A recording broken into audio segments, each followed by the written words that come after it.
What is sling? Thumb rule of wire rope sling.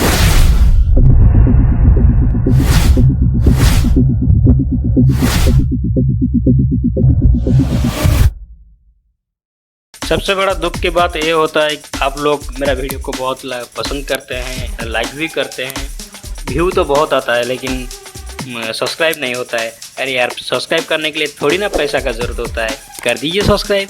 आशा करता हूँ ये वीडियो आपके लिए बहुत ही वैल्यूएबल होगा। आज हम लोग बात करेंगे लिफ्टिंग स्लिंग के बारे में। हम लोग किसी भी टाइप का सेक्टर में काम करते हैं, जैसे कि कंस्ट्रक्शन हो या प्लांट हो, हम लोग मटेरियल लिफ्टिंग करने के लिए बेसिकली 3 टाइप का स्लिंग यूज करते हैं। पहला नंबर पे वायर रोप स्लिंग, दूसरे में सिंथेटिक वेबिंग स्लिंग या इसको बेल्ट स्लिंग भी बोलते हैं, तीसरे में चेन स्लिंग यूज करते हैं। इंडस्ट्री में इसी टाइप का इंस्ट्रूमेंट या डिवाइस को हम लोग लिफ्टिंग टूल्स टैकल्स बोलते हैं। तो चलिए टॉपिक शुरू करते हैं। A rigging sling is attached or wrapped around the object being lifted, यानी किसी भी हैवी लिफ्ट करने के लिए स्लिंग को वेट के साथ अटैच करना पड़ता है या बांधना पड़ता है। इसी साधन को हम लोग स्लिंग कहते हैं। ये lifting sling is used with A lifting device और क्रेन्स। ये जो स्लिंग होता है या जो मेटल लिफ्टिंग होता है, इसको हम लोग कुछ लिफ्टिंग डिवाइस जैसे कि क्रेन, चेन पुली ब्लॉक, कुछ भी साधन से हम लोग लिफ्ट करते हैं। बेसिकली कोई भी इंडस्ट्री में हम लोग काम करते हैं तो 3 टाइप का स्लिंग हम लोग यूज करते हैं। एक होता है wire rope sling, synthetic web sling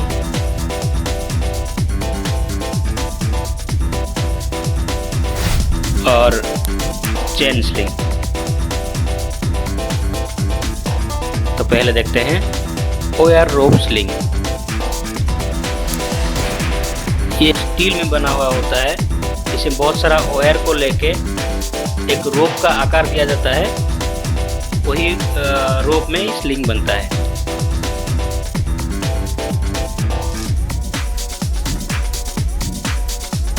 तो देख लेते हैं type of wire rope sling. कौन सा टाइप का वायर रोप स्लिंग अवेलेबल है।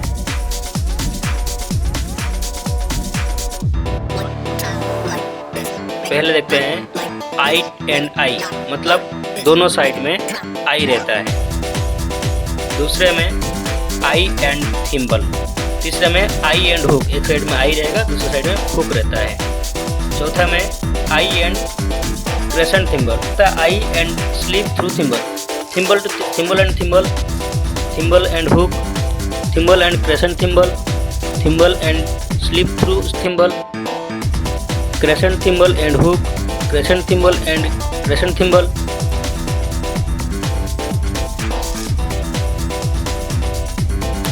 Thumb rule of wire rope sling, यानी स्लिंग का कैपेसिटी जानने के लिए हम कौन सा थंब रूल को यूज करते हैं।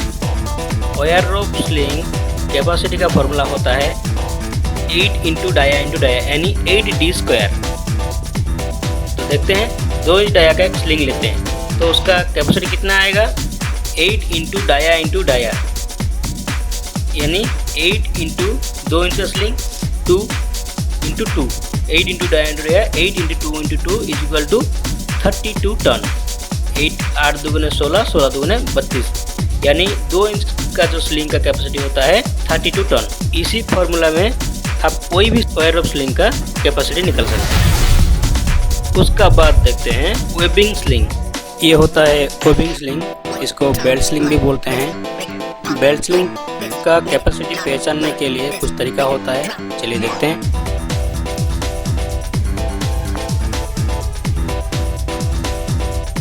देखते हैं कैपेसिटी ऑफ वेबिंग स्लिंग, यानी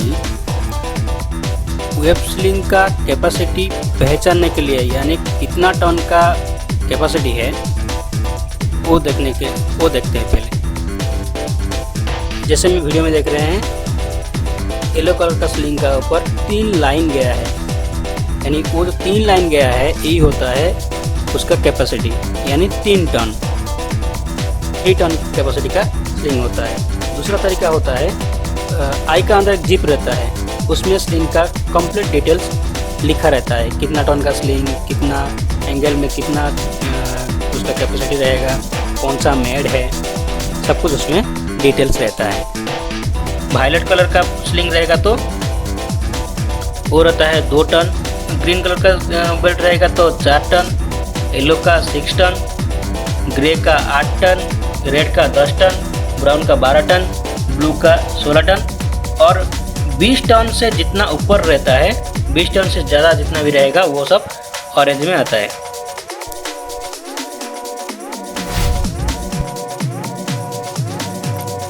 ये होता है चेन स्लिंग।